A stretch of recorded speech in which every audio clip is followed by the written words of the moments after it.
খোকা, তোর বাবা তো ঘুমিয়ে পড়েছে, তুই কি এখনো ঘুমিয়ে থাকবি? আমি আমার ছেলে আদিকে কথাটা বলতেই আমার ছেলে আদি আমার দিকে তাকিয়ে মলিন কণ্ঠে বলল, এত রাতে আমি জেগে থাকবো কেন মা?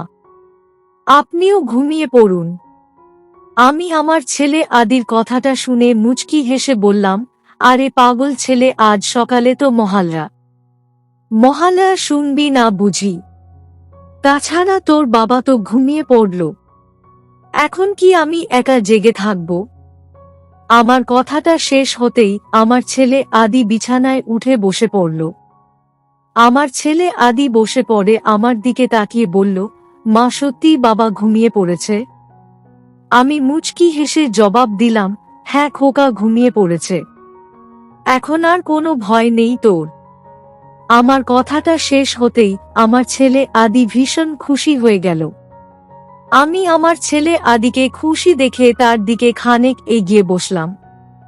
আমি আমার ছেলে আদির দিকে এগিয়ে যেতেই আমার ছেলে আদি আমাকে, হ্যালো আমার কলিজার বন্ধুরা, কেমন আছো সবাই? প্রতিদিনের মতো আজও আমি তোমাদের মাঝে নতুন একটি ভিডিও নিয়ে হাজির হয়েছি।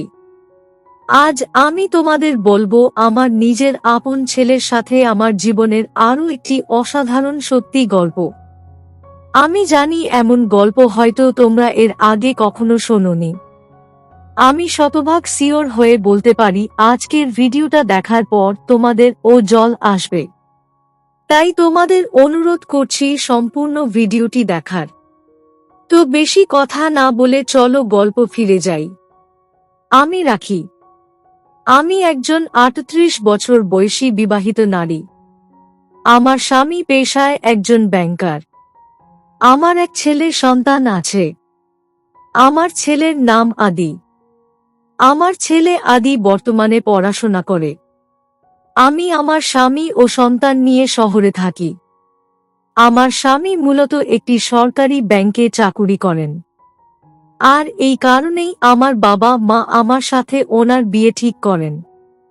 বিয়ের পর থেকে আমার অনেক ইচ্ছে ছিল সকলের সাথে মিলেমিশে থাকব। কারণ আমার বাবার বাড়িতে যখন আমি ছিলাম তখন আমি সকলের সাথে মিলেমিশে থাকতাম। আমার স্বামীর বাড়িটা অনেক বড় পরিবার তাদের। বিয়ের পর আমি যদিও সকলের সাথেই ছিলাম, তবে আমার স্বামী যখন শহরে ট্রান্সফার হয় তখন আমার ইচ্ছা না থাকার পরেও আমাকে শহরে চলে আসতে হয়েছে। শহরে আসার পর আমার কাছে বেশ কিছুদিন অদ্ভুত রকম লেগেছে। কারণ আমি ছোটবেলা থেকেই একসাথে সকলের সাথে মিলেমিশে থাকার মানুষ। আলাদা একটা সংসার নিজের মতো করে গুছিয়ে নেয়াটা আমার কাছে খানিক অদ্ভুত ছিল। তবু আমি যথেষ্ট চেষ্টা করি সকল কিছু গুছিয়ে নেয়ার। প্রায় মাস খানেক সময় বাদে যদিও সবকিছু স্বাভাবিক হয়ে যায়, তবে আমি সবসময় আমার স্বামীর বাড়ির লোকদের মিস করতাম। আমার স্বামীর বয়স আমার থেকে খানিক একটু বেশি ছিল, যেই কারণে আমি আমার স্বামীর সাথে খুব একটা মিশতে পারতাম না। কেন যেন আমার স্বামী যখন বাড়িতে ফিরতেন তখন আমি খানিক ভয়ে থাকতাম। আমি জানি না কেন আমার মনের মাঝে সব সময় এমন ভয় কাজ করত। তবে হ্যাঁ, আমি অনেকটাই ভয় পেতাম আমার স্বামীকে। আমার স্বামীও ঠিক বুঝতে পারতেন যে আমি ওনাকে ভয় করি, তবে তিনি কখনোই আমার উপর ঝাড়ি দিয়ে কথা বলা বা অভিমানী ভাব নিয়ে কথা বলেনি। তবে আমার স্বামী বরাবর খুব শক্ত একজন মানুষ। ওনার কথা বার্তা সহ সকল কিছুই খানকে অন্যরকম ছিল। অন্য 10টা ঘরের মেয়েরা যেমন তাদের স্বামীর সাথে মন খুলে কথা বলে, আড্ডা দেয়, গল্প করে থাকে, আমি কখনোই তেমন ভাবে আমার স্বামীর সাথে কথা বলতে পারতাম না। আমি সারাটা দিন এমন ভাবেই একা থাকতাম, কারোর সাথে কোনো কথা না বলে। আমার মনটা প্রায় সময় বিষণ্ণ হয়ে থাকত। আমার কোনো কিছুই ভালো লাগতো না। কেমন যেন হয়ে যাচ্ছিলাম আমি। দিনকাল এমন ভাবেই চলছিল। তবে আমার এই জীবনে আসার আলো হয়ে আসলো আমার ছেলে আদি। আমার ছেলে আদি আসার পর থেকে আমার জীবনে একদমই বদলে গেল। আমি সারাটা দিন আমার ছেলে আদির সাথে গল্প করে আড্ডা দিতাম। আমার অনেক ভালো লাগতো আমার ছেলে আদির খেয়াল রাখতে। আমার সারাটা দিন কেটে যেত আমার ছেলে আদির সাথে গল্প করে। আমার ছেলে আদি পড়াশোনায় অনেক ভালো ছিল, যেই কারণে আমি অনেক খুশি ছিলাম। আমার ছেলে আদি ও আমার মতোই তার বাবাকে খানিক ভয় পায়। আসলে সত্যি বলতে আমার স্বামী একজন শক্ত মানুষ, তাই তাকে সকলেই খানিক ভয় করে। আমি ছেলে আদি রোজ নিজের পড়াশোনা শেষ করে আমার সাথে সংসারের সকল কাজে আমাকে সাহায্য করত, যেই কারণে আমার আরও অনেক বেশি ভালো লাগতো আমার ছেলে আদির সাথে গল্প করে ও কাজ করে। আমি রোজকার মতো আজ ও আমার ঘরের কাজগুলো করছিলাম। এমন সময় আমার ছেলে আমার কাছে এসে আমার হাতে একটা পেপার দিয়ে আমাকে জিজ্ঞেস করল, বলুন তো মা, আমার হাতে এটা কিসের পেপার? আমি আমার ছেলে আদির প্রশ্ন শুনে খানিক অবাক হয়ে যাই। আমি আসলেই জানি না এটা কিসের পেপার। তাই আমি আমার ছেলে আদিকে জিজ্ঞেস করলাম, খোকা এটা কিসের পেপার? আমি মুখ ঠিক বুঝতে পারছি না বাবা। আমার কথাটা শেষ হতেই আমার ছেলে আদি মুচকি হেসে বলল, আরে মা, এটা আমার রেজাল্টের পেপার। দেখুন আমার পরীক্ষার রেজাল্ট কেমন হয়েছে। আমার ছেলে আদির কথাটা শেষ হতেই আমি আমার হাতে থাকা পেপারটা ভালো করে খুলে দেখলাম আমার ছেলে আদি অনেক ভালো একটা রেজাল্ট করেছে। আমার ছেলে আদির রেজাল্ট দেখে আমার মনটা এক মিনিটেই ভীষণ রকম খুশি হয়ে গেল। আমি আমার ছেলে আদির মাথায় আলতো করে নিজের হাত বুলিয়ে দিয়ে আমি আমার ছেলে আদিকে বললাম, খুব ভালো হয়েছে খোকা, আরও সামনের দিকে এগিয়ে যা, আরও ভালো করে পড়াশোনা করতে হবে তোকে। আমার কথাটা শেষ হতেই আমার ছেলে আদি বলল, ঠিক আছে মা, আপনি আমাকে আশীর্বাদ করবেন। এখন দিন আমি আপনার কাজে আপনাকে একটু সাহায্য করে নেই। আমি আমার ছেলে আদির কথাটা শুনে খানিক হেসে ফেলে বললাম, তোকে কিছু করতে হবে না খোকা, আমি নিজের পারবো সব কাজ করতে। তুই বরং এই কাজ কর, ফ্রেশ হয়ে একটু বিশ্রাম করে নে খোকা। আমার কথাটা শেষ হতেই আমার ছেলে আদি আমাকে বলল, কিসের বিশ্রাম মা? আমি এখন কোনো বিশ্রাম করব না। তাছাড়া আর কয়েকটা দিন বাদেই তো দুর্গা পূজা আসছে মা। এখন কি আর বিশ্রাম নেয়ার মতো সময় আছে নাকি? আমার ছেলে আদির কথাটা শুনে আমার মনে পড়ে গেল দুর্গা পূজার কথা। সত্যি তো আর কয়েকটা দিন পর থেকেই তো দুর্গা পূজার আনুষ্ঠানিকতা শুরু হবে। আমাকে এমনভাবে নিশ্চুপ হয়ে যেতে দেখে আমার ছেলে আদি আমাকে বলল, আরে মা, আপনি আবার কি নিয়ে চিন্তায় পড়ে গেলেন? আমি আছি তো নাকি, আমি সব সামলে নিব তো। আমি আমার ছেলে আদির কথাটা শুনে মুচকি হেসে বললাম, সে আমি জানি খোকা, আমাকে সব সময় সাহায্য করার জন্য তো তুই আছিস। আমার কথাটা শেষ হতেই আমার ছেলে আদি বলল, আচ্ছা ঠিক আছে, এখন তবে কাজটা শুরু করি মা। এই বলে আমার ছেলে আদি আমার হাতে হাতে বাড়ির সকল কাজ করতে লাগলো। আমার ছেলে আদি আমার সাথে সকল কাজ করছে আর গল্প করছে। আদির সাথে এমনভাবে গল্প করে কাজ করতে আমার ভীষণ ভালো লাগছে। কথায় কথায় আদি আমাকে জিজ্ঞেস করল, মা, আপনি কি সব সময় বাবাকে ভয় করেন? আমি আদির প্রশ্ন শুনে খানিক থমকে গেলাম।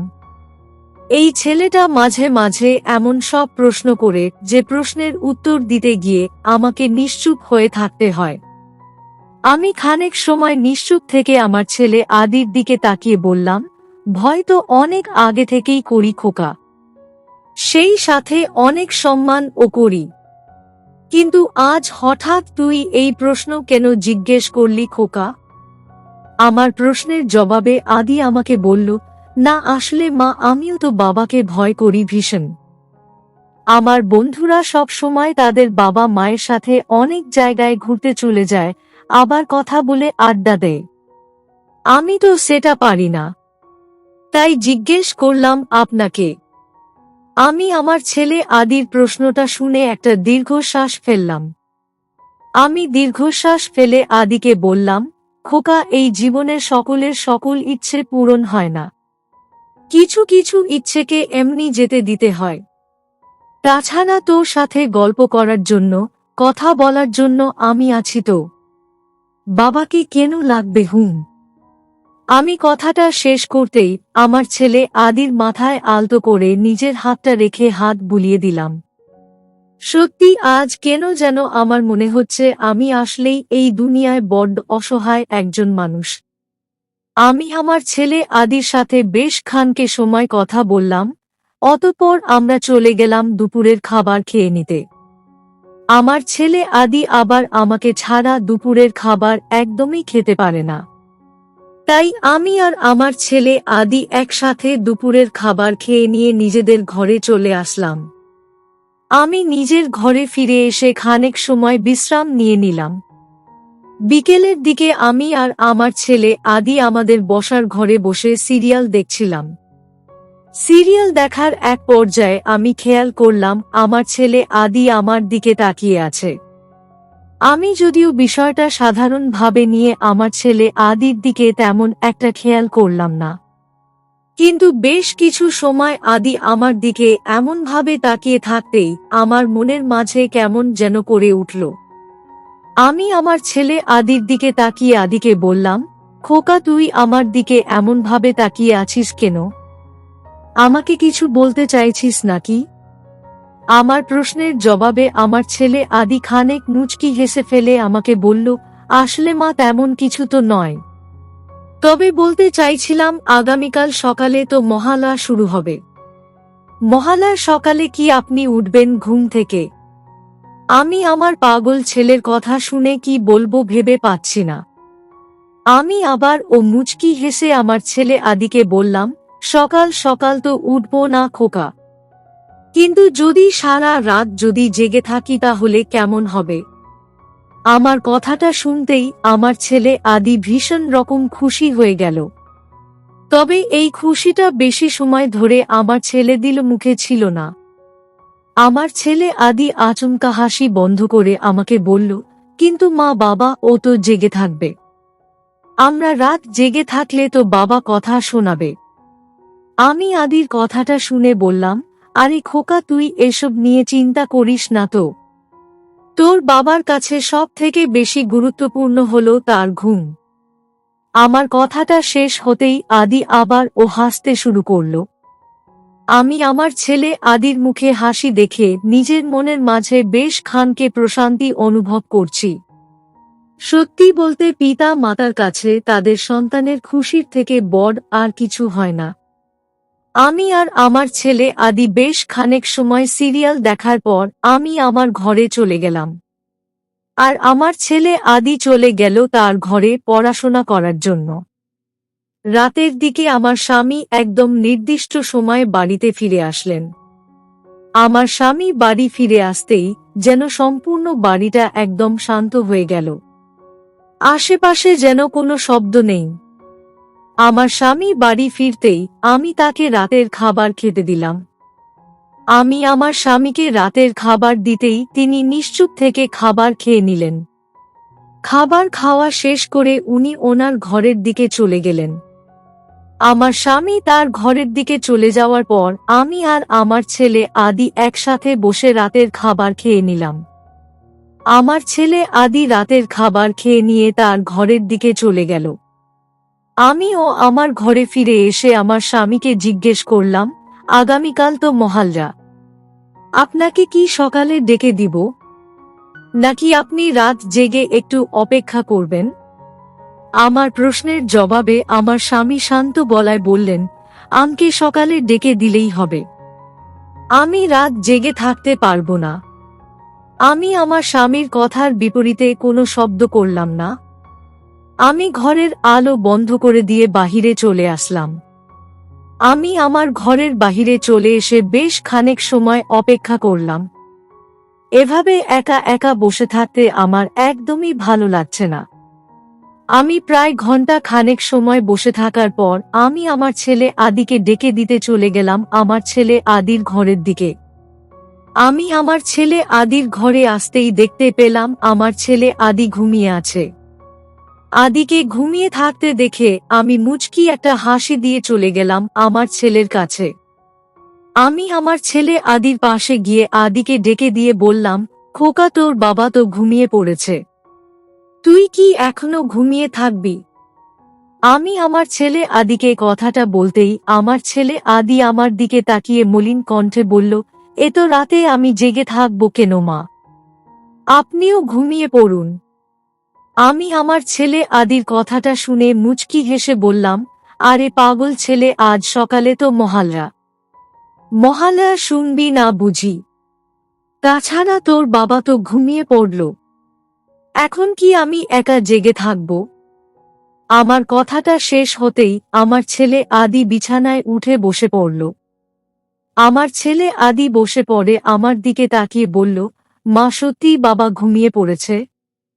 আমি মুচকি হেসে জবাব দিলাম, হ্যাঁ খোকা, ঘুমিয়ে পড়েছে, এখন আর কোনো ভয় নেই তোর। আমার কথাটা শেষ হতেই আমার ছেলে আদি ভীষণ খুশি হয়ে গেল। আমি আমার ছেলে আদিকে খুশি দেখে তার দিকে খানিক এগিয়ে বসলাম। আমি আমার ছেলে আদির দিকে এগিয়ে যেতেই আমার ছেলে আদি আমাকে বলল, মা, আজ আমি অনেক খুশি। আপনিও কি খুশি? আমি আমার ছেলে আদির প্রশ্নের জবাবে মুচকি হেসে বললাম, আমার ছেলে আদির সাথে কথা বলে আড্ডা দিয়ে আমি সব সময় খুশি থাকি। সেটা কি তুই জানিস না বুঝি? আমার কথাটা শেষ হতেই আমার ছেলে আদি হেসে ফেলল। অতঃপর আর কি, আমি আর আমার ছেলে আদি একসাথে বসে অনেকটা সময় ধরে গল্প করলাম। গল্প করার পর দেখলাম এখনো মহালয়া শুরু হতে অনেক সময় বাকি। তাই আমি আর আমার ছেলে আদি একসাথে কিছু কাজ করে নিলাম। আমি আর আমার ছেলে আদি সকল কাজ শেষ করে ফ্রেশ হয়ে নিলাম। আর তারপর আমি আর আমার ছেলে আদি একসাথে বসে মহালয়া শুনলাম। সত্যি আজ আমার মনটা একদম শান্ত লাগছে। এতটা প্রশান্তি আমি এর আগে কখনো পাইনি। আদির মতো একটা সন্তানের মা হতে পেরে আমি সত্যি অনেক খুশি। তো বন্ধুরা, এই ছিল আমার নিজের আপন ছেলের সাথে আমার জীবনের একটি সত্যি ঘটনা। তোমাদের কেমন লাগলো আজকের গল্পটা? অবশ্যই কমেন্টে জানাবেন। প্রিয় বন্ধুরা, আজকের ভিডিওটি এখানেই শেষ করলাম। যদি আমাদের ভিডিওটি আপনাদের ভালো লেগে থাকে তবে একটা লাইক করবেন এবং চ্যানেলটি সাবস্ক্রাইব করবেন। আজকের জন্য আপনাদের কাছে বিদায় নিচ্ছি। দেখা হবে আগামীকাল নতুন একটি ভিডিও নিয়ে। সে পর্যন্ত সবাই ভালো থাকবেন। ধন্যবাদ।